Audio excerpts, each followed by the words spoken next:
Look at this baby. So gentle. So innocent.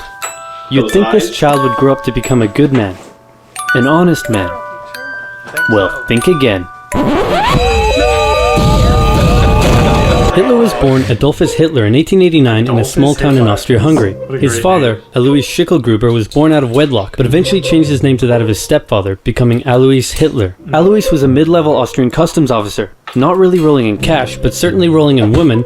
He married a rich, older lady, but then immediately started having affairs, including one with a much younger house servant. A few years later, he left his sick wife to be with his mistress, but since the Catholic Church didn't allow divorce at the time, he couldn't marry her.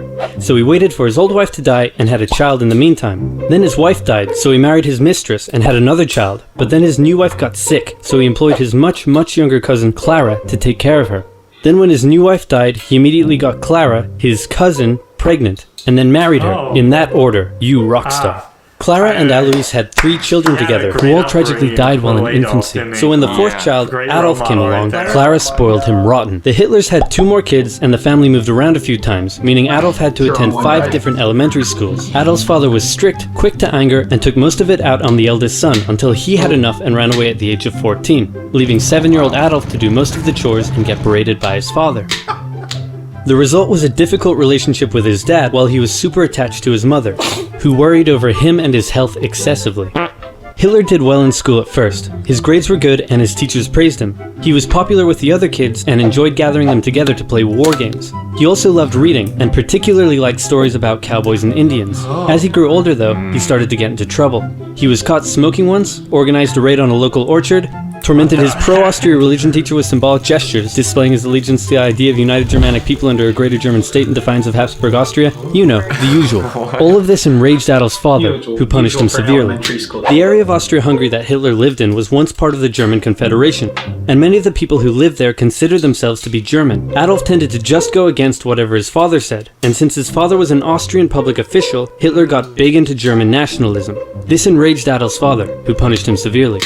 Around this time, a family tragedy struck. His 6-year-old brother, whom he loved a lot, died of measles when Adolf was 10, and was buried in the cemetery just across from their home. Around this time, neighbors reported a change in the young boy. Strange behaviors such as talking to trees and staying up late staring at the stars from the cemetery walls. He lost interest in religion, and his school grades started to decline, which enraged his father, who punished him severely. It also didn't help that he had just entered high school, and the cool city boys treated him like a rural peasant. He had to repeat a grade and had little interest in most school subjects, instead spending his time reading and drawing, which he was quite good at. One day his father said, "Son, someday you'll be a big balls public official like me." And Adolf replied, "No, father, I'm going to become an artist and soar high above the clouds with the eagles." This enraged his father, but by this time he was an old-ass man, so he just sort of let it go, and then died of a lung hemorrhage. Hitler just about passed his final semester, and celebrated in the typical way, by getting blackout drunk and wiping his ass with the certificate.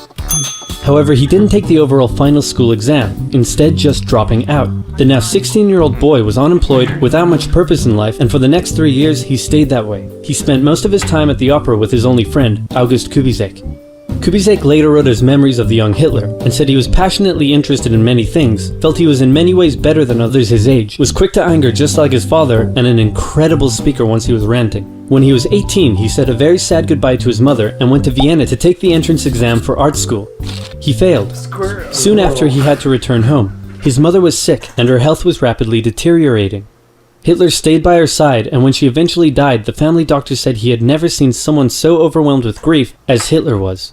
Then Hitler returned to Vienna, still hoping to find a career in the arts, but he never did. Instead, without parental support, Hitler ended up on the streets. Now in his early 20s, he spent a few rough years living in and out of homeless shelters, making what little he could from selling postcards he painted. It's hard to pinpoint exactly when and how Hitler's extreme ideological beliefs formed, but his time in Vienna would have certainly played a role. Anti-Semitism was widespread in the city. The mayor, whom Hitler supported, was an outspoken anti-Semite. There were many right-wing anti-Semitic newsletters, which Hitler took a keen interest in. He bought into the conspiracy theories and became a firm believer in the idea that there are many races in constant struggle with one another, the purest of which were the German Aryan people, and the worst of which, he believed, were Jews.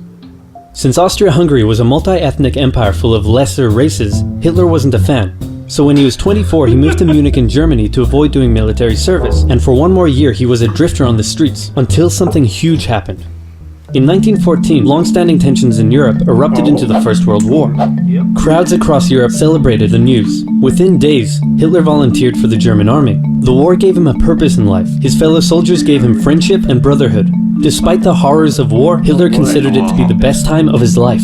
He was reportedly a brave soldier and was awarded the Iron Cross, first class. He was also very lucky and had many close encounters with death. His luck ran out in 1916, however, when an artillery shell injured his leg. He went back to Germany to recover and was outraged to find a general apathetic anti-war attitude among the exhausted and hungry German populace. With the war turning against Germany, he returned to the front lines, but was temporarily blinded by a British gas attack in 1918. A month later, still recovering in hospital, Hitler learned of Germany's defeat and surrender.